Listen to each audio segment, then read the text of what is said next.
খবর 24 সাথে আপনাকে স্বাগত। নতুন নতুন খবর জানার জন্য আমাদের চ্যানেলে চোখ রাখুন। পুলিশ বলে কি যা ইচ্ছে করা যায়? যুবতীর সঙ্গে ফ্ল্যাটিং, বিয়েতে জোর জুরির চরম মূল্য চোকাতে হলো। চাকরি খোয়ালেন সাব ইন্সপেক্টর। অভিযোগ, যুবতীর বাড়িতে জোর করে ঢুকে তাকে বিয়ের জন্য জোরাজুরি শুরু করেন। মেয়েটি ও তার পরিবারকে থানায় তুলে আনেন। এই ঘটনার ভিডিও ভাইরাল হওয়ার পরেই ওই সাব ইন্সপেক্টরকে সাসপেন্ড করা হয়েছে। ঘটনাটি ঝাড়খণ্ডের ধানবাদ পুলিশের এক সাব ইন্সপেক্টর এই কাণ্ড ঘটিয়েছেন। জানা গেছে ওই police sub inspector Sonu Kumar এক যুবতীকে পছন্দ করতেন, তার সঙ্গে ফ্ল্যাটিং করতেন। তবে ওই যুবতী এই সব পছন্দ করতেন না। ওই সাব ইন্সপেক্টরের প্রেমের প্রস্তাব ফিরিয়ে দিয়েছিলেন তিনি।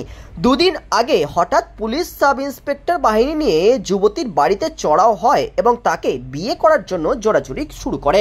যুবতী কিছুতেই রাজি না হওয়ায় তাকে এবং তার পরিবারকে থানায় তুলে আনে। ঘন্টার পর ঘন্টা তাদের থানায় আটকে রাখা হয়। অনুরোধ করা সত্ত্বেও তাদের ছাড়া হয়নি। এই ঘটনার ভিডিও সোশ্যাল মিডিয়ায় ভাইরাল হয়।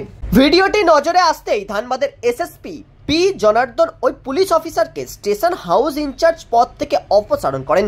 তার পদস্থলন করা হয়েছে। ভুক্তভোগী যুবতীর মায়ের অভিযোগ, সোনু কুমার তার মেয়ের সঙ্গে জোর করে বিয়ে দিতে চান, অথচ তার মেয়ে বিয়ের আগে অন্যত্র ঠিক করা রয়েছে। যখন সোনু কুমারের প্রস্তাব প্রত্যাখ্যান করা হয় তখন তিনি উর্দির ক্ষমতা ব্যবহার করে পুরো পরিবারকে থানায় আটকে রেখেছিলেন। ব্যুরো রিপোর্ট, খবর 24/7।